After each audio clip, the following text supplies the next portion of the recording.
دیکھیں پلیز آپ مجھے یہاں سے جانے دیں، آپ مجھے اچھے آدمی لگتے ہیں، ان لوگوں نے میرے ساتھ بہت ظلم کیا ہے، میں نے آپ لوگوں کا کیا بگاڑا ہے؟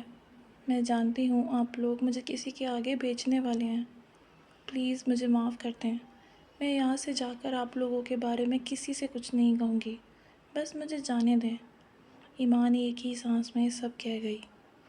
اس کی یہ بات کہنے کی دیر تھی کہ ندیم اور طلحہ گلا پھاڑ کر ہنسنے لگے اور بولے، دیکھو ذرا یہ مدد بھی کس سے مانگ رہی ہے، جس کے لیے ہم اسے لے کر آئے ہیں۔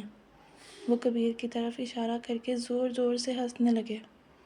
ایمان کی سٹی گم ہو چکی تھی، اس کے رونے کو بریک لگ چکا تھا۔ وہ سمجھ رہی تھی کہ شاید بچنے کی ایک امید باقی ہے، لیکن اب وہ بھی ختم ہو چکی تھی۔ کبیر جا کر صوفے پر بیٹھ گیا اور خاموشی سے ایمان کو دیکھنے لگا، جو آنکھیں موندے پیچھے ٹیک لگائے بیٹھی تھی۔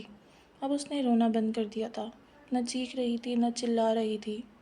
ایمان دل ہی دل میں صرف اپنی بربادی کا ماتم کر رہی تھی۔ اسے اندازہ ہو گیا تھا کہ چیخنے چلانے کا فائدہ نہیں ہے۔ کبیر نے ندیم کو اشارہ کیا۔ ندیم بیڈ پر جا کر بیٹھا اور ایمان کے ماتھے پر آئی ایک بالوں کی لٹ کو پیچھے کیا۔ ایمان نے گھبرا کر آنکھیں کھولی۔ یہ کیا کر رہے ہو؟ پلیز مجھے بخش دو۔ ایمان کو لگتا تھا کہ شاید وہ اسے کسی کے آگے بیچ دیں گے، لیکن وہ تو اس کی عزت پامال کرنا چاہتے تھے۔ ایمان سر دائیں بائیں مارنے لگی، اس کی آنکھوں سے آنسو بہہ رہے تھے۔ اب طلحہ بھی اس کے پاس آ بیٹھا تھا اور غیر مناسب طریقے سے اس کے جسم کو ہاتھ لگا رہا تھا۔ جہاں جہاں وہ ہاتھ لگاتے وہاں وہاں ایمان کو اپنا جسم جلتا ہوا محسوس ہوتا۔ ندیم نے ایمان کا دوپٹہ پہلے ہی اس سے جدا کر دیا تھا، اب وہ اس کی قمیض کو بھی اس سے الگ کرنا چاہتے تھے۔ ایمان ایک دفعہ پھر زخمی شیرنی کی طرح زور زور سے چیخنے لگی کہ شاید کوئی آخری امید بچی ہو اور وہ ان سے بچ جائے، لیکن ہاتھ بندھے ہونے کی وجہ سے وہ اپنا بچاؤ نہیں کر پا رہی تھی۔ کبیر اٹھ کر پیروں والی سائڈ پر آ کر کھڑا ہو گیا اور سینے پر ہاتھ باندھے تماشا دیکھنے لگا۔ دیکھتے ہی دیکھتے ان دونوں نے ایمان کے جسم پر کپڑوں کا نام و نشان تک نہ رہنے دیا۔